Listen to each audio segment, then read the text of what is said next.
राम राम जी सभी को। आज मैं आपको एक ऐसी इन्फॉर्मेशन देने जा रहा हूं जो आज से पहले मैंने कहीं किसी वीडियो में सुनी भी नहीं है और किसी ने दी भी नहीं है। इसलिए इस वीडियो को स्किप मत कीजिए, इस वीडियो को ध्यान से देखिए और कोशिश करिए कि हर आदमी के साथ शेयर करिए।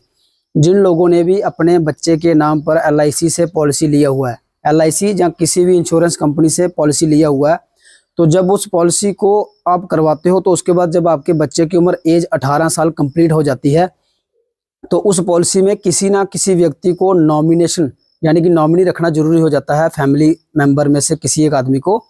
तो अगर आपके बच्चे की एज 18 साल हो गई है और आपने अभी तक उस पॉलिसी में किसी को नॉमिनी नहीं रखा है, तो ऐसे में अगर उस पॉलिसी होल्डर की मृत्यु हो जाती है तो जो डेथ क्लेम आपने LIC से या किसी भी इंश्योरेंस कंपनी जहां आपने पॉलिसी करवाई है लेना है, तो उसमें थोड़े मुश्किलात आ सकते हैं। तो वो मुश्किल क्यों आ सकती है?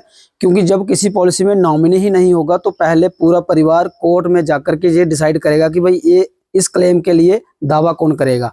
तो उससे बेहतर है अगर एज 18 साल हो गई है बच्चे की तो परिवार का कोई भी व्यक्ति, अगर मेरे पास आपने पॉलिसी करवाई है तो मुझ तक, अगर किसी और के पास आपने पॉलिसी करवाई है तो अपने एडवाइजर से कॉन्टैक्ट करें।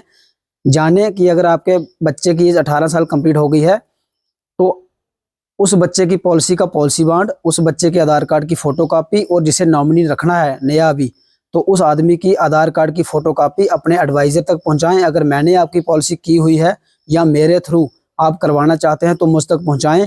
ये सारा प्रोसीजर फ्री ऑफ कॉस्ट रहता है, इसका कोई पैसा कोई चार्जेस नहीं लेती इंश्योरेंस कंपनी।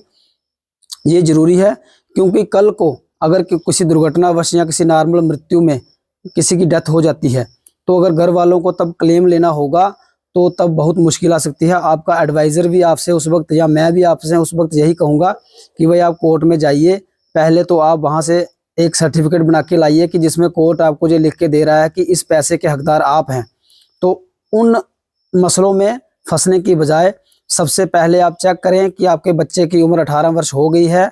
तो पॉलिसी भले ही आपने बच्चे की 17 साल की एज में करवाई हो, 5 वर्ष की एज में करवाई हो या 0 वर्ष की एज में करवाई हो, तो अगर एज 18 साल हो गई है तो नॉमिनेशन करना बहुत जरूरी है। इस वीडियो को ज़्यादा से ज़्यादा शेयर करिए ताकि हर आदमी तक ये वीडियो पहुंचे और सब लोग अपनी इस पॉलिसी को अप टू डेट रखें।